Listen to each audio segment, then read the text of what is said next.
What is up? Week 1 has begun and the NFL season is underway. What a exciting kind of game we had last night between Dallas and Philadelphia. It was exciting because it was the first game of the season, but realistically speaking, I mean, it got off to such an awkward start with Spitgate. Dak Prescott spits on the ground, then Jalen Carter spits on Dak. He gets ejected, then touchdowns for each of the first 3 possessions. I mean, fireworks rolling early. Then the second half starts. Looks like Dallas about to take control. Fumble, gives the ball back to Philly.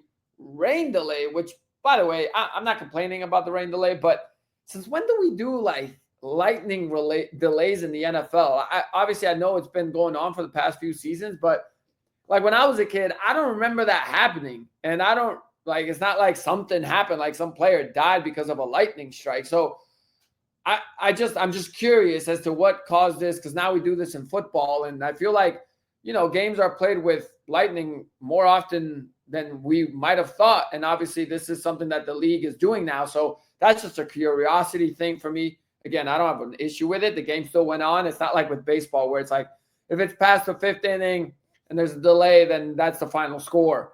Like, at least the NFL makes sure that they finishes the game out if and when they can.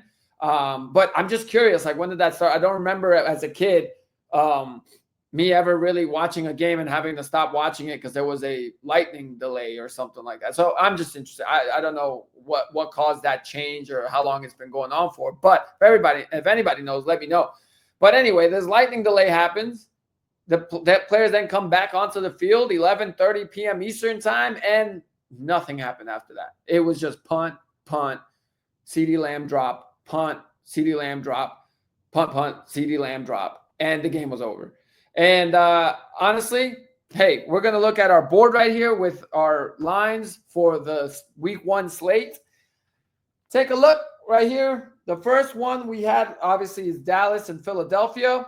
I told y'all Philly will win, but I thought it'd be closer than 8.5. So we got one right. So that one is a check for us. I had Philly to win, but not by more than 8.5. So I'm trying to figure out how we'll give this a check, since I had Dallas on the spread. I'm not sure how to really do this, but there we go. It's first time, guys. First time.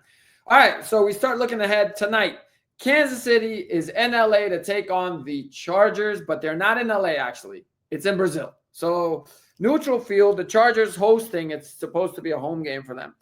They host Kansas City. Kansas City right now is favored by 3.5. I may have put in a bet on this game when Kansas City was favored by 3. So the line's moving. KC's now favored by 3.5. And guess what? I think they're going to win by more than 3.5. So I'm taking the Chiefs right here with the 3.5. Give me that. I think they'll win by probably, in my opinion, by 6 or more. So I got the Chiefs winning. Tampa Bay at division rival Atlanta. Tampa Bay is favored by 1.5. And that's what I'm going to go with. These 1.5 lines for me, I'm just going to tell you right now, if I think that the team who's got the spread by 1.5 is going to win, I'm taking the points, because it's hard for me to then predict that they're going to win by exactly 1 point, because that's essentially the margin of error that I would be giving myself if I took Tampa to win, but took the points with Atlanta. Then I only gave myself 1 point wiggle room. So I'm taking Tampa Bay to win, but I'm taking them to win by more than 1.5. And this is how we're going to do it. I'll explain after we go through this. Cincinnati's favored by 5.5 at Cleveland, and I got Cincinnati for sure by more than 5.5. I think the thing with the Bengals is just like we saw in college football with LSU. It's been well reported that LSU has, for lack of a better word, shit the bed. They've been shitting the bed for 2 straight seasons. So with Cincinnati here, I think it's been well reported, that they've been shitting the bed for the past couple seasons in the first few games. So I think the message in Cincinnati is strong start. We got to get off to a win. We got to get off to a strong start and show that this team is different. We're not starting 0-2 or 0-3 this year. let's change that narrative. So I think they're going to come out and fully focused. And even though it seems like Cleveland should be an easy win for them, I think they're going to try to send a message and win by more than 5.5 points. Miami at Indy. This is a tough one actually to pick. Indy is favored by 1.5. And I do think this one's going to be close. But again, if I'm taking Indy, which I am, they're the home team, I'm taking them by more than 1.5 because otherwise, again, they would have to win by exactly 1 point. So I'm taking the Colts here. Las Vegas at New England. New England is favored in this one by 2.5 points. I'm going underdog here, though. Give me Vegas. I think Vegas is going to win. I like this Patriots team. I like Mike Vrabel, but I think it takes a little bit of time for them to get completely rolling because I do think they're going to be much improved this year. But I think Las Vegas is going to be much improved this year as well. I think Geno Smith is a steady quarterback that they have now, and obviously, just Pete Carroll being the coach there is also a good coach. So I think the thing with Vrabel is he's going to feast on playing some of the rookie and bad head coaches that he has to face, like Aaron Glenn. I think New England will sweep the Jets for both games this season, for example. So I think those types of matchups is where Vrabel is going to make sure, they're going to beat on the bad teams, essentially. And I don't think Las Vegas is a bad team. I think they'll be okay this year. Arizona's favored by 6.5 at New Orleans. I got to take Arizona because I think New Orleans is going to be the worst team in the NFL. I don't even think they have a backup quarterback starting, essentially, because they just don't really have a quarterback. So give me Arizona by 6.5. Pittsburgh at the New York Jets. Aaron Rodgers is going back to New York. What a great start for this. I'm taking Pittsburgh because I think Pittsburgh is going to be the surprise team in the NFL. Honestly, Tomlin might – if it goes how I think it's going to go, Tomlin might be in the running for coach of the year because I do think that this Pittsburgh team is built for right now. I mean, Tomlin coaches them to always be above 500 and essentially sneak into the playoffs with crappy quarterback play. Now, Aaron Rodgers is not the same Aaron Rodgers as his Packers day, but he's not crappy. I don't think he's going to be bad. I think he just needs to be average, and that team's going to be good because that defense is going to be incredible. So I'm taking Pittsburgh here to win by 2.5. And also – the under because I don't think there's going to be a lot of points here. I think Justin Fields and the Jets aren't going to score much. The Giants at Washington. And I'm definitely going to take the points with the Giants. Washington's favored by 6.5. I think that's too high. I think the Giants are going to be competitive this year. And I think that it'll be within that 6.5 range if Washington wins. But you know what? I'm feeling a little upset. This is where the upset's going to happen. I'm taking the G-Men. I think Russell Wilson and those Giants. Malik Neighbors is incredible. So I got the Giants on the road beating Washington week 1. Carolina at Jacksonville. Jacksonville's favored by 3.5. And I'm going to take Carolina. I'm taking another underdog here. Give me Carolina because I think that the Panthers are going to be also a much improved team. They're a little banged up at receiver, and they traded Thielen. So that kind of does scare me a little bit. But yeah, I'm not sure. I kind of want to actually switch this up and say Jacksonville, but they're not going to win by more than 3.5. So, tough one. It's week 1. Let's just get a little. Let's get fun here. I think Carolina will win. Let's go with that. All right, Tennessee at Denver. Denver's favored by 8.5 points. I think Denver is a really good football team, but I also think Tennessee is going to be better, and I think they have a chance to. For a backdoor cover with Cam Ward. Obviously, you're going to want to try to get him as many reps. So I am taking Denver to win, but not by 8.5 points. I think Tennessee will keep it within 8.5 by the time the clock hits 0. San Francisco is favored by 1.5 at Seattle. I'm taking the underdog. Give me the Seahawks at home. Again, I don't really see it with San Francisco. There's reports that Christian McCaffrey already has a sore calf. That's a huge red flag when he had calf that turned into an Achilles last year.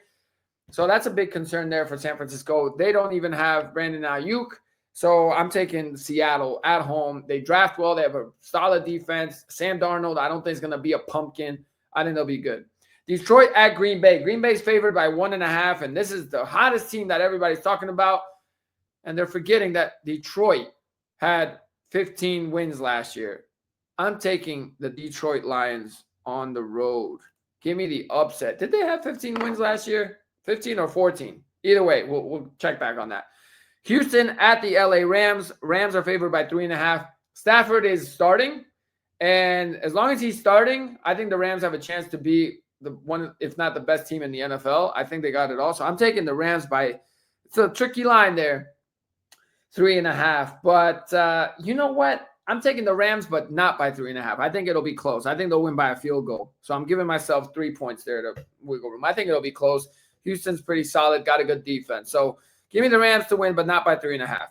Baltimore is favored by 1.5 in Buffalo. What? In Buffalo? Buffalo's pretty good at home, and it's kind of surprising. I'm taking essentially the underdog. I never thought I'd get Josh Allen and the Bills as an underdog, so give me that for sure. Buffalo at home. Now, Chicago and Minnesota is the Monday night game. Chicago, I need to flip this over because Chicago is actually the home team, not Minnesota. So we're going to flip this over real quick. So Minnesota's on the road and Chicago is at home. And Minnesota is favored by 1.5. I'm taking the Vikings. Homer pick. Yeah, sure. I'm taking them to win. I just think McCarthy needs to just be average.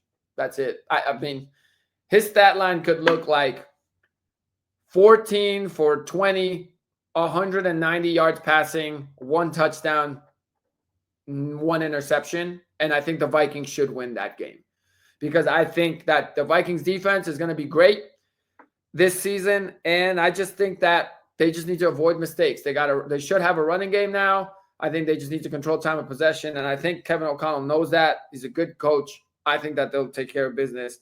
Again, I wouldn't be surprised if it's a 1-point game. But it's just I'm not taking that 1 point when I think the team's going to win. So I'm taking the Vikings by over 1.5. That's the slate. That's the week 1 slate. Let me look this up because it's bothering me. How many wins did Detroit Lions have last year? 2024 record. Let's see. 14 or 15? 15. Yeah, that was right. 15-2. The Vikings were 14-3. All right. So this is the slate. These are the picks that I got. So far, we're 1-0 with the picks. And we'll see how it goes on into, tonight and over into the weekend and into Monday. We'll keep checking up on this and write this down as we go. So 1-0 so far. We will keep tallying them away tonight. Chiefs by over 3.5. That's what I got. Enjoy the weekend. I will be watching football and enjoying it all weekend long. I will probably come back on Monday or Tuesday once week 1 is over. It's time to celebrate. We're so happy. Football is back, baby. Enjoy the weekend. Y'all have a good time. Remember, subscribe, like, comment. Let me know what y'all think, and we'll keep this channel rolling. Appreciate y'all.